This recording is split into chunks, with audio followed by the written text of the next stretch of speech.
right, let's jump into it. Where we at? So still 18th of August. So we're ticking on three-quarters of the way through the month now.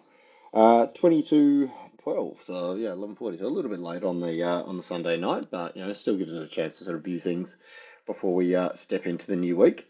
So look, jump straight into it. We'll start off with DXY because this is the pretty much the driver of everything. And we can see, obviously, like the second half of that week, actually, the whole week as a whole was hectic as because, excuse me, we had CPI, sorry, let's start off. We had PPI, which was on the Tuesday, which obviously, look, we all know what's happened with this. There's no point sort of recapping the whole lot. We saw it sort of fire down. We saw it sort of break a little bit lower. Then it actually got hammered down, sorry, off PPI. Tried to come up and sort of find some sort of bounce area here. No, took out the lows, went down here. We had CPI come in, which was first time under 3% with the two hands, so first time with the two handle for a very long time. Reaction with that is down. And that's what I was saying at the time. You know what I mean? Like, it's a confirmation to, like, CPI is like a basically second tier news, only after the fact. Like, it is sort of like, if you look on these sort of economic calendar websites and all this kind of things, it puts it top tier, but it puts it at the same level as, say, FOMC. And I believe it's a second tier, in my opinion, because FOMC is the be all end all of it all. Because CPI is, and all these other bits, retail sales, GDP, all these things, they're all pieces of the puzzle that we sort of put together as to sort of make an assumption about what the central bank, in this case the Fed, is going to be doing. And so with that, it's I call it second tier, and some parts of the data are obviously a little bit more important than others, and they hold more weight. And one of the highest regarded bits of data to plug in is CPI, and CPI coming down with a two handle really is basically a confirmation that they're not at what 100%. 2% is kind of like what they say their target is, but they've kind of massaged that a little bit more recently and said, look, 2 to 3%, that's kind of our window. And also with the wording that they've said is we're not going to wait till we hit our target. So if their target is 2%, they're not going to wait till 2% before they consider the cutting cycle. So a big two handle on that is very much like a confirmation that, all right, that of the two things that really drive what they do, one being sort of, at the moment at least, sort of, fighting inflation or avoiding recession. Inflation kind of really is taking a backseat. And this is what I've been saying for weeks, that this kind of thing is going to be coming and happening.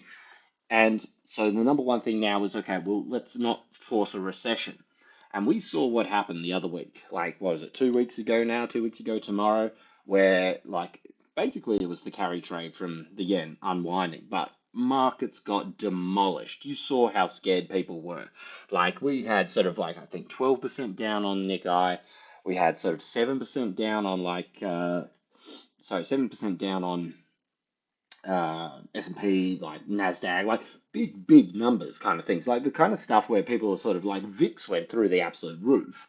These are the kind of setups where people are thinking, oh my God, is this another GFC kind of level of breakdown? And there's all these kind of stupid calls for like, oh, we're going to have emergency cuts and all the kind of garbage crap. But the point is, I'm getting sort of sidetracked with it all. You can see how scared they are about that idea of the recession and the idea that the markets are like are absolutely tanking and that everything's going to fall off a cliff. So that that's very high on their priority to avoid that kind of thing because there's a lot of fear involved with that. And remember, we've got a big election for the US coming up in like 3 months or so. So point being is that if CPI is sort of somewhat in their sort of target area zone, their main focus is now shift to recession. And if we can see how quickly the markets can fall apart, well, they want to keep that from happening. They don't want to push the market into some sort of form of recession. So not so much like the market, but the economy basically into a form of sort of recession. So that's their number one goal, in my opinion, at the moment. As far as they're concerned, they're kind of like, okay, inflation, it may not be so technically somewhat beaten, but it's moving in the right direction. So let's shift our focus over to the recession side of things and that. And how do they fight the recession? With the tool they have in their sort of box, which is basically cutting rates. And so it doesn't matter that sort of like, the market decided to shoot up here to the other side. This is more just because sort of like so much of the market, we were near a really strong support. Market saw a two handle. Everybody, well, not everybody, but a lot of people would have piled on. That's the textbook move. All right, there's a good squeeze opportunity. You know what I mean? There's a good time to sort of really just smash everybody got down here, right back up, tipped into this sort of like, and this is the thing, I mean, this is why we mark out these areas and we hold the charts with the marks on there, because we say, look, if it comes up here, this is where it's going to come. And, lo and behold, that's exactly where it came. You know what I mean? So it had a little bit of a sort of stuff around afterwards, but really it kissed it, came down and never looked back. And then particularly coming into, obviously, Friday's session, we can see it just complete sort of meltdown of it all. So if you have a look at this on a daily, like this really is kind of like, okay, as I said, this is our support area with a daily close underneath. Here's one close daily underneath, second close daily. Obviously, this was a bit of a hammer on this one. Massive shot back up. What happened? They smashed it down. So whoever's sort of involved with this is going sort of like, all right, here is my opportunity, my last ditch chance to sort of get out before things really fall apart. And that's what happened. So as soon as it got up here, people aren't waiting for their touch retests up here to sort of get their money back or whatever. They're like, look, I'll cut my losses and that if they're sort of short on the dollar, this is where I'll cut my losses. And they just absolutely hammered it down. And I would expect that ultimately we are going to see this really flow through coming down here. Like we're coming into a sort of an area where we've seen sort of like, buying's been in the past, even these wick areas and shit. I mean, look, if you drag this across, I mean, it's pretty sort of reminiscent of previous areas where we've seen a strong sort of level of buying. They held it, they broke it, they came up retest, and then bang, smack down. So look, I would expect, unless we get a complete sort of meltdown Monday morning, which I don't think we will in terms of US dollar, I would expect some sort of little push up early, and then once we flip that daily, you're going to look for a couple of things. You're going to look, one, for flip the daily, two, to break out, take this wick out. I think once that wick's gone, bang, we're going down. I reckon we've got a move down on this chart, at least another 200 points. We're at 240 now, so 102.40. I reckon we're coming down to this, what's this, 190. So what's that, 150 points. I reckon this is really the area that we're looking for at the moment. So I'm going to put a little price target on this because this is the area I think we're going to be seeing. So I'll put it like this. A big set of touch up. And look, you know what I mean? Like everything, things very rarely go through first time. You can see it here. The buying pressure came down, touched it, well, bang, bang, back up. So I would say that sort of coming down here, or price target, I would say that sort of like, you're going to see some short position covering. You're going to see people going, hey, look, let's give it another buy option. This is going back to, very end of last year, and we've just seen it absolutely fly up because once you get past this level down here, that's a flip of the yearly candle. Actually, where's the actual yearly open? So this candle here. So that's year. Let's mark this up actually because this will be an interesting one. So this here. Let's label it as well. Let's go. This is yearly open.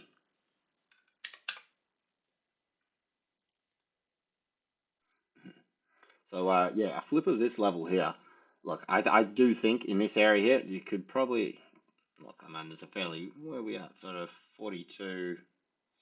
It's a fairly big area here, but like, you know what I mean? You go around this kind of area. I know it's a bit of a sort of large window, but the idea is still the same. We've got more downside to come before we start to see any sort of balancing of this.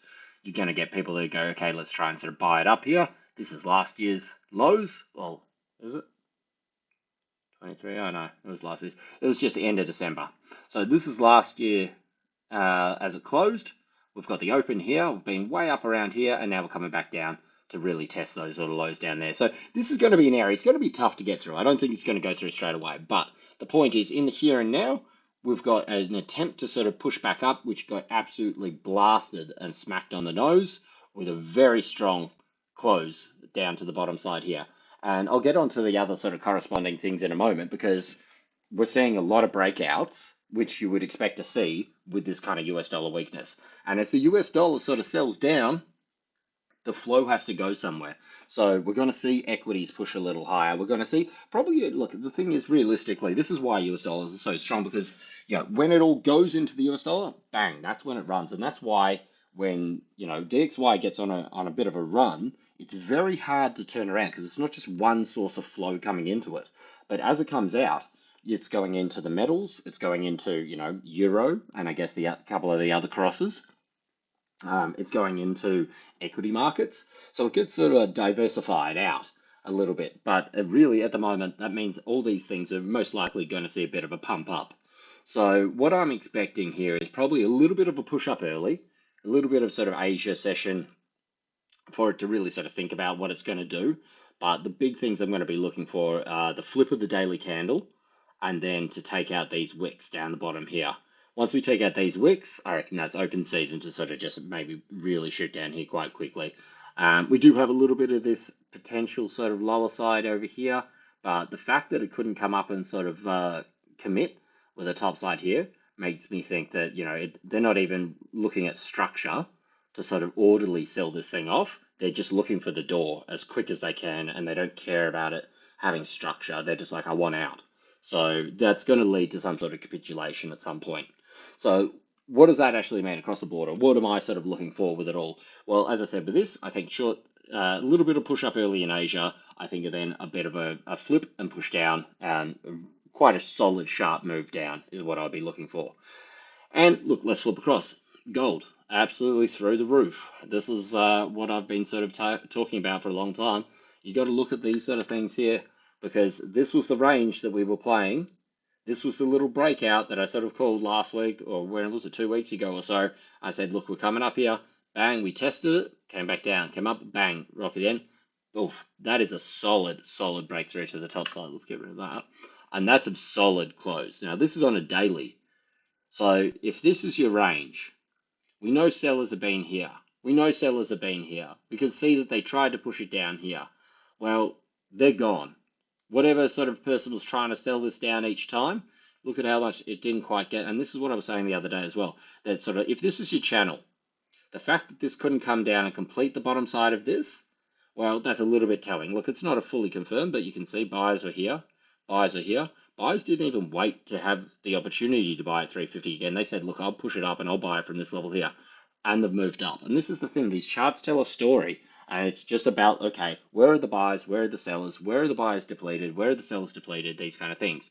So what we're seeing now is that obviously, the buyers have stepped up.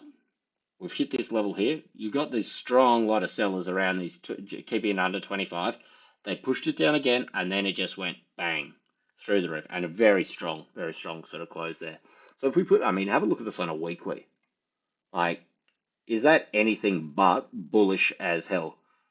That kind of big move up to the top side here. You can see the sellers were here, the sellers here, but they were trying to hold it. Look at these times where you've had the sellers trying to hold it, and bang, we've gone through. Yes, you've had these moments here where it's just turned around and sort of fallen on its head, but at the same time, look at where the RSI was here, and we were coming down. RSI is very much buying pressure, pushing up, very strong sort of close to the top side here. So again, look for a bit of a back test, a bit of a sort of push down to grab some more liquidity, have some people sort of jump on, because what they're doing with these things as well was like when they're sort of like selling it down.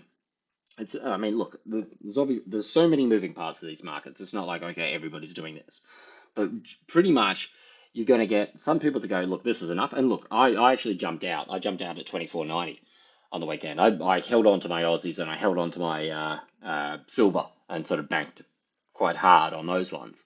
But the gold I got off at 24.90. I was okay for a moment. If we can recap this very quickly, this is the level that I got out, 24.90. I was like, yep, that's it, I'm done. I missed this push here, but then I felt so like, oh, wow, I've really done it well here. But look at this. Sellers were all here. We broke out, came back down. All the people shorting here have got a chance to, oh, that's fine, at least I can get out of it here. They closed, and look at them. It just ran right up through into the finish here. So, look, if we put on a bit more of a hour in which we can, time frame we can sort of deal with. This is what I'd be looking for early this week, is a little bit of a sort of push down, grab some liquidity, and then sort of drive back up. Now, as to whether this sort of comes down to 24.90, whether we get another test, if we get 24.80, I'll jump on again for sure. And, you know, I mean, 24.90 even, I'll probably sort of jump on a little bit as well, because I do believe we are going higher. And but you want to get the best price. You don't want to be holding and feel like you bought the top. But the fact that it closed so bullish, the fact that we got US dollar sort of selling down soon, that we've sort of closed out the top side here. Excuse me. I think that, yes, we do have a lot more upside. So it's just about trying to maximize your entry, obviously, as best you can with it all. But what they'll be doing is you'll get part of the market that are taking profit. That'll be sort of pushing it down. You'll get people that are trying to short it. Okay, that's fine. It'll come down, come down. What they're trying to do is they'll try and build up a bunch. It'll drive down here, drive down here. All these people get short, get short, get short. You know, they'll put they're like, oh, look, it's coming down, it's coming down. Where are they going to do? They're going to put their stops just above it, like this one here. They're going to go, okay, yep, well, I'm going to cover myself. If I bought the top, I bought the top. All right, let's put on the stops thing so we can see it a bit better. Put the stops in the middle. Stops. There we go. They'll sort of like it. I mean, look, we could obviously get a blow through the top side, but my feeling is, and in these kind of moves, this is what happens. It will move down, move down, move down. All these people jump on, short, short, short, short, short, builds up the liquidity, builds up liquidity. All these people put their stops up over here, and remember, closing a short is buying the position back, so that's buying pressure. They'll drive it up, and once you go through there, that's when it'll explode off. So the idea here is basically, in my opinion, and the way that I'm going to be playing this, is look for the entries as it sort of comes back down here early in Asia. Look for it to find some little base. Look at it to find these little areas where we've seen, you know, buyers and sellers again. Like maybe there's some people that sort of saw this little area here and didn't actually get off enough, the short people. And so they'll sort of have another shot here. So this is the area where I'll be looking to buy. 24.80, 24.90, these kind of levels. And then once we go past 25.12, I think it's on then. And as I said, my targets are 25.50 and 2600. They're the two levels that I'm sort of looking at to sort of have a bit of profit coming through. 25.50 again, look, it's a round number.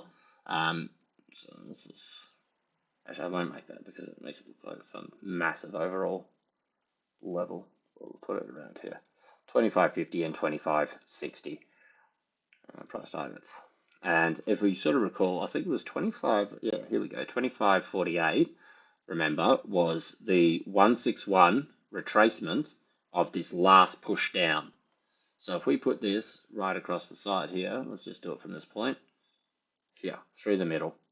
That's your price target, first price target, sorry, and then 2600 is the next one based on a higher time frame, which is this move here. Remember, we put this one from this range up to the next range, there's our price target. And there's two technical reasons to have your price targets at these levels. As I said, 161 retracement of the last push down. This could give us a, you know, 20, call it 25.40, 25.50, 25.48, that sort of ballpark, you know, a couple of bucks either side of it all. And then 25.60 is the range completion as well. So early move through Asia, look for a bit of a pullback, grab some liquidity, let the people sort of jump on short, put their stops above, buy that low, or as best you can buy that low. I mean, this low could come back down here. I mean, they could really sort of shake some people out. The lower they go, the bigger liquidity they're grabbing. So, you know, that's why you got to wait. It's not just sort of, you know, necessarily just go all in at one spot, but look for it to base, look for it to look, you know, have some technicals line up for it all, and then sort of look for it to sort of really take off. And then once we pass 25.12 or take out those highs from Friday, then have your price targets at these levels here and look for the completions and pushbacks from those levels. So that's just how I'm approaching gold this week. We have a look at silver. Silver, bang, second price target. Look at this, kissed right into the top here. And this is what, again, why we have these price targets, because look, there's a million ways for people to trade. I trade my way. I trade in and out. I'm here to make money. I'm here to take profits. I'm not here to buy the bottom and hold the thing all the way through the top so I can put up here and say that I made, you know, 5,000 points or whatever. I don't give a shit. I'll make 5,000 points, you know, by way of 50 points, 20 points, 100 points, 20 points, 100 points, 100 points, 200 points. You know what I mean? Like it adds up over a while. And as you can see with this area through here, look, if you look at the videos, I said it's sort of like, you know, this break through here on, what was it, Thursday? Yeah, I was taking profit around here. Came all the way back down here, got back in on the retest down here, came back here, took profit, jumped back in, came back down, took more entries, came out here, took profit. And these are why we have the price targets, because look at how prices reacted at these levels. If you go back, look at the videos, this is what I say every single time. Like, this isn't just a posted after the fact. This is a sort of like, this is what I reckon is going to happen. Here's a price target, it's on the screen, and this is where I think the sellers are going to be. We see the sellers were here, we see the sellers are here. I took profit here. And what did it happen? It sold back down. That's fine. It gave me a chance to reload and get into more entries to get this part here. Opposed to just holding through here, stressing, putting my stop here, getting stopped out, walking away and going, hey, I did a great job, but that's it. You know, I caught this second part of the move as well. And that's what it's about. It's about maximizing the points through it all. But regardless of that, this is where we thought the sellers were going to be. And this is where this is where it ended. So it's just tipped into this price target at the end. So it was a good little move. And again, what we could sort of look for, excuse me, sort of come early week is potentially a pullback through here. Now, you know, silver moves a little bit faster than gold, but it does move with gold. And, you know, if we always sort of reference the sort of the was it gold silver ratio chart, we've seen that had a break on the daily. And as I said, like, you know, I called this out, I think it was Thursday or something, when we had that big breakthrough on the daily. And I said, look, you know, you need to be aware of this, particularly if you're trading metals, because this is the kind of setup you're looking for not only a metals sort of bullish move, but silver particularly, because in a sort of metals bullish play out, silver will produce a better percentage return than gold. Gold's hitting all-time highs. Silver's nowhere near all-time highs, but we're not even near whatever, go back here to sort of, we're not even near May highs. You know what I mean? So silver's got a big lot of catching up to do. You know, it's got this falling resistance coming through here. You know, this is something we can sort of look at as another potential sort of level to get above. But you know what I mean? Like that's still, you know, another buck off. But as I said, early in the week, what I'm expecting is a little bit of a pushback from DXY. That'll give gold a little bit of profit taking. The money comes out of gold, the money comes out of silver, goes into DXY. That pushes DXY up a little bit. Then you look for people to go, okay, enough of that. Let's start to actually make the move. We've caught the liquidity that we want. And then we sort of push that back down. Sorry, the DXY, we push that back down. And the money flows back. And this is the thing, the money has to be somewhere. It's flowing from one market to the next. And it's just about sort of being able to pinpoint where that money is. And this is why we use very few technicals, but you know, we use the charts and we can pick this flow and we can tell that story. So again, what I'm sort of looking for, we've hit price target 1, we've hit price target 2. If we look at how we might sort of look for this to be playing, like pretty much exactly, if you go back, I mean, watch the video, this is the thing, price target down here, pull back to here, and this is where we got it. This was the sort of area where we saw the sellers were, kissed it, and it took off again. I would have liked to say that I got right down here. I actually missed, was it 28, I think it was 28.10 or something like this that I had mine on. It must have been on the futures or whatever it was. Maybe it was this, I don't know, it was this part through, I don't know, whatever it was. I missed it by like half a point, and I was just like, oof, that frustrated me. I jumped back on, but like, you know what I mean? It would have been nice to get that very bottom of the wick. Anyway, long story short, I think we're going to be seeing a little bit of a pullback, and it may not come to this level here. You know, see the highs over here? This could be the level that it comes to. You know, it could be coming down here further. It doesn't, you know, you don't know. You got to wait and have a look at the chart and see how they're reacting with it all. There's no point picking. I'm not picking it to the cent, but I'm picking it to a region, to a zone, like to within, you know, 10 cents, preferably. You know, closer the better, obviously. But then we're going to see it drive back up. We're going to see it retest the highs, and if they decide to run it, bang, they're going to run it there. Otherwise, you see, you know, another rejection down, and you know, then we work with there whether we're going back down here or whether it's going to range or whether it's going to do another lot and sort of come back up and then move up like this here. So, you know, there's a couple of things to sort of do. But again, I think the move early Asia, at least, is to look for this sort of pullback here to a zone through here. Something reminiscent with this, through this little area here. This is where I'll be sort of looking. So let's get rid of that. What we'll do is copy this, put it over here.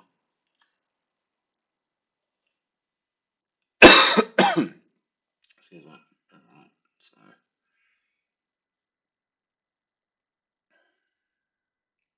Is that all I've got? No, it's crap. Doesn't even look good. Let's just do this. This green.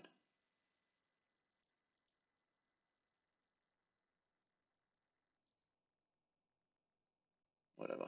Doesn't matter for now. We'll fix it up. Make it look better later. Let's go buy zone. For the buy zone, this is what I'm looking for. Somewhere back down around here. Find it to base a little bit because you got retests. You've got sellers that were here. Oops. You got sellers that were here, but you've got these little areas over here. So who knows what they're actually going to pick out for it all? I mean, look, end of the day, it could come back down over here. I'm not saying this will hold. This is just my feeling, my plan. To look for it, to watch the price action as it comes back down here. It drops off sort of 30, 40 points, shakes some people out, scares some people, they take profits, get some shorts on there, build up some liquidity above, and then let's see if it can drive up and then run higher. I think that's the sort of the plan. And again, all these things kind of flow together with DXY moving up, then back down. You watch for DXY to flip. Once it flips from the downside, you'll probably be seeing these things, silver and gold, break Friday's highs as well. So that's just a play there. All right, so Aussie. There's another one that 40 was the level. 40 was the one that we called out time and time again. Sells, sells, sells, sells, sells. And it was I have to admit, it was an odd time of the week for them to really blow it out, to really sort of close these things and just hammer it through to the top side. We didn't this is obviously the little path that we were looking for, a little break and a retest kind of thing. But I was positioned earlier from it, so it didn't really matter about that kind of thing. But we didn't even get that back test. So this means if we haven't had the back test, look, I have to sort of say that it's not always going to happen perfectly structurally, break, retest, break, retest. It's just that, more often than not, these things do happen. We haven't had the retest here. Maybe we see a sell down here. Maybe we see that as its move up here. It all kind of plays out, and it does make sense in terms of sort of where you could expect price action to go. Early Asia, they pumped it through on a Friday night. I just don't understand. Of all the times that they're going to break these things, why is that the time? Like less people at their desks, like more people have sort of clocked up for the week. Like there wasn't really any sort of news-driven sort of stuff that actually made that happen. So check the news to double check that I haven't missed something. Building permits, that's not really something that's going to cause the markets to be flying off. You know what I mean? So I think, it was an odd time for them to really explode that up, I have to admit. So that makes me think that sort of like people will be going, okay, get back to their desks Monday morning. Oh, quick, let's fix these up. Let's rebalance it a bit. Let's have these little pushes down. Again, look for the base and then break up thing. A lot of these things, as I said, DXY, I said the very first thing here, DXY is the driver. And so I think that all these things, they go in time, sorry, I should start again. In time, sometimes they go out of kilter and they're not running as perfectly in sync, but the majority of the time they do. And I think at the moment, they've got a very good correlation with DXY, and that's an inverse correlation. So as it goes down, I think the money is going to be benefiting into these things. I mean, I don't really cover euro or the pound or the yen, but these things, they're also going to be, I'm expecting to be pushing up and really hammering forward. So again, I'll be looking for a little bit of a retest back to these zones over here. Around that sort of 46 to 40 would be a good level for a buy, I would say. So what I'm actually going to do, what were we doing? Where were we?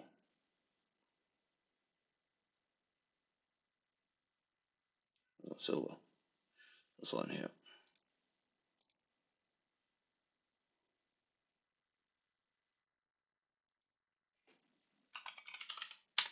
So just redo this again. Alright, there, whatever. Buyers, buy zone. That's fine. So we get back onto the Aussie. This is the area I'll be looking. Look, I've been known to get a little bit too sort of cautious. Sorry, not too cautious, too gung-ho with these things. So again, you could be back down here. Maybe they want to shake out anybody that didn't take profits from these 23s. Maybe they really rock it back down to 66. Regardless, they're the two sort of courses of action. I do believe we are still going higher. So this or this is what I'm pretty much looking for. I don't think this is going to be some sort of little fad fake breakout. But these are the two zones here. So this is the buyers. They're the two buy zones I'll be looking for. I'll be jumping in sort of around these 40 area. If need be, I'll sort of, manage my positions. And then I'll also be looking, if we get down to the 66 area, definitely be looking to load up for this area here for a move up higher with the Aussie. You got to look at the Aussie as well. Like with the RBA at the moment, we are like the most hawkish out of everybody, and certainly the most hawkish we've been for a very long time. Bullock came into the office and they said, okay, this chick's a bit more hawkish than Lowe was. And 100%, she talks the talk. She's the person that I've been saying for years that has the wording that the RBA needs. We will do what needs to be done. We're not sort of ruling anything out. Okay, that's what they always say. But the idea is that sort of like, if it needs to be done, if it needs to have the rate hiked, that's what we're going to do. And then when you balance these things against, in this case, the Fed, who I just went over the idea that, they're not looking to fight inflation. They've got a two handle. They're very happy with that. They're trying to fight recession. We've got different prerogatives and different goals at the moment. Their thing is to fight inflation. Sorry. Their thing is to beat or sort of hold off a recession. So you lower rates, you stimulate the economy, you get more people in jobs to do that kind of stuff. Aussies aren't looking for the same thing at the moment. I mean, the housing market is still absolutely ridiculous. We've still added like a ridiculous amount of jobs. Like they keep sort of plowing it out with 20,000 job predictions, and we got 58. Like they were off by like 200%. What I mean? So people are obviously still managing to sort of, keep their businesses afloat. And despite what you see when you turn on your TV, I'm not getting into my tinfoil hat mainstream media thing, but despite what you see on the TV where everybody goes and they're like, oh, we're doing it tough and people can't feed this. I go out to eat on a Saturday. I can't even get a table at a lot of places. I got to book like almost a week in advance. Like, where are all these people that are sort of doing it so tough? And don't get me wrong, I'm not saying there aren't people out there that are doing it tough. There certainly are. But when you can't even get a table around Chapel Street or something, and it's not even in the city, we're talking Chapel or something, and you got to book a week in advance. The housing market's still absolutely flying through the roof. I mean, Melbourne's not doing so particularly great compared to the rest of it all, but everybody else is still, almost double digits moving forward. The economy is still quite strong. They added 58,000 opposed to their 20,000 prediction job. Like, there's no reason for them to cut rates at the moment. And as much as sort of all these people that borrowed to the hilt would like to think that it's sort of coming soon, I'm sorry, but I just do not think it is. You're not going to get a cut in 2025. We've only got 4 months left. Sorry, 2024. You've only got 4 months left, and in 2025, you know what I mean. I don't think it's going to be coming in the first half. Not till we see an absolute slowdown. Till our economic conditions meet that the same as the Fed. As the US and the same stuff that the Fed are dealing with, which is inflation beaten and a slowing economy. Well, that's when they need to go, okay, we need to start sort of think about sort of cutting rates. And the RBA is slow. I mean, we've seen it. They were slow to raise rates. And now they're slow to sort of lower rates. And, at the moment, it's seeming to be the kind of right ticket for them because we do have a reasonably strong economy, despite how much everybody says they can't afford the bread or the coffees or the avocados or whatever. So I think that really that all relates back to a stronger Aussie dollar, against a lot of currencies, but definitely against the US dollar and that sort of moving forward. So this is why I still think that fundamentally we have a big upside. Look, I've got fairly hefty targets with Aussie, which have been scoffed at, but I don't really care because that's what I'm trading. So, I mean, I just want to maximize each trade as I take it. And so if we can get back down to the 40s and then go through for another leg higher, all the best. If we get back down to 66.10, I'll buy a bundle of it in that, I'll hold it, and we'll go back high, and I'll redo this whole move through here as well, because I do believe as the Fed start to push forward more towards their cutting and easing cycle, Aussie is still going to remain hawkish, and I think that will still bolster the Aussie in the medium term, not even the short term, I'd just say in the medium term. So I think we've still got a little bit more to go there. So apart from that, look, short here and now, these are the two levels, and then we look for a break and then re-high, and then above 67, 67.20, then we can have another sort of discussion and look at where have the sellers really been. And again, this is where the been buyers, where they tried to hold it time and time again. Well, here we go, time and time again through here. This is where I expect to see some sort of selling as it comes back down.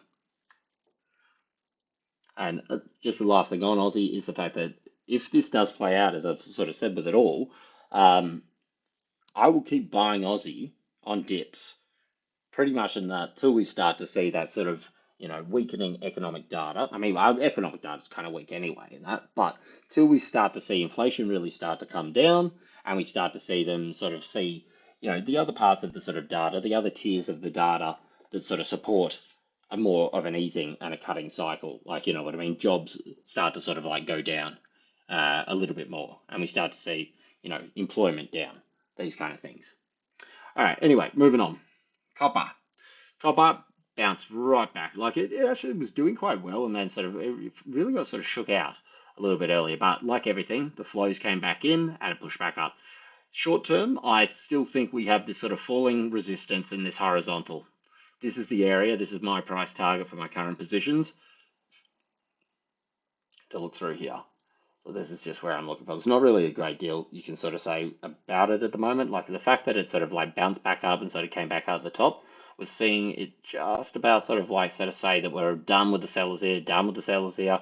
Again, a little bit of a push down potentially, but I don't think we're going to see anything too deep on copper. Maybe a little bit of a pullback down to part of this zone through here, and then again, I think this is the main area that we'd be looking at in the short term for copper. So still another two. 1 and a bit percent at least. If we come through that falling resistance, and let me just go price targets here.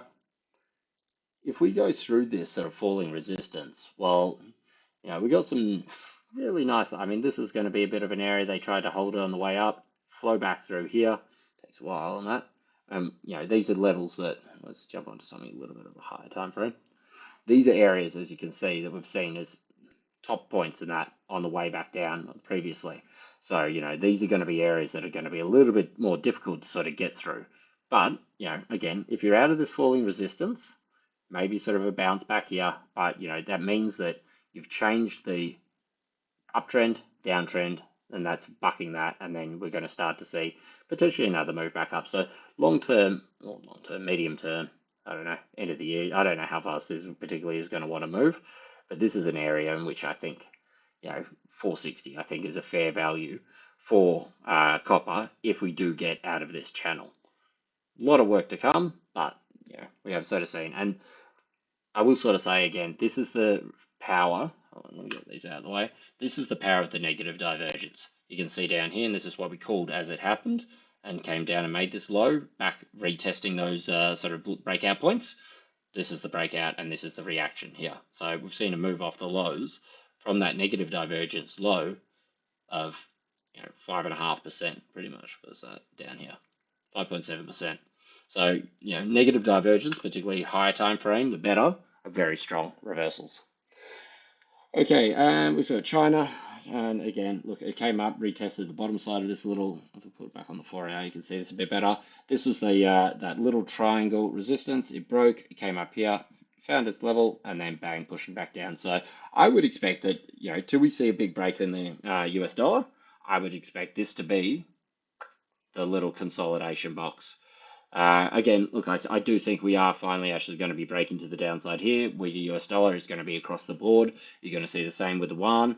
That again could, should bolster the Aussie a little bit as well. It's another thing in its camp for a tick, for a stronger Aussie. But from a technical point of view, we're coming down here. They tried to hold it. They've dribbled up.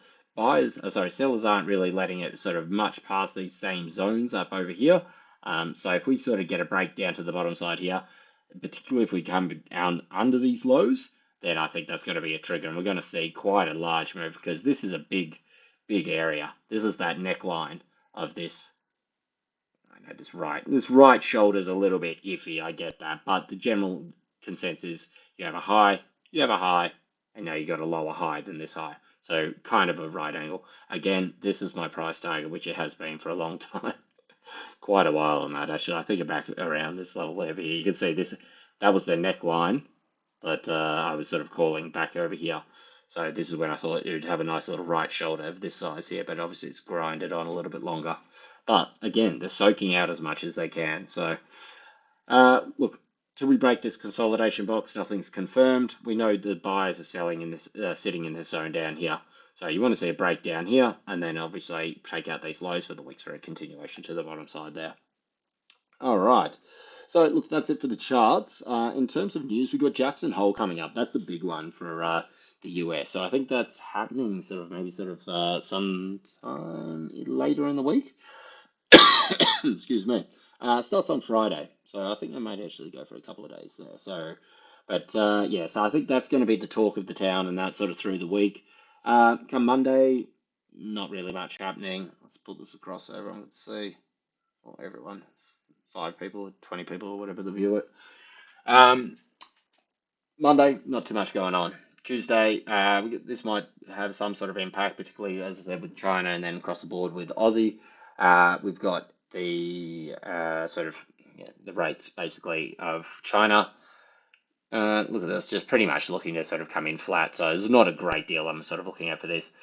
The minutes for the RBA is going to be one because they've been very sort of talkative about sort of like, as I said, keeping hikes on the table.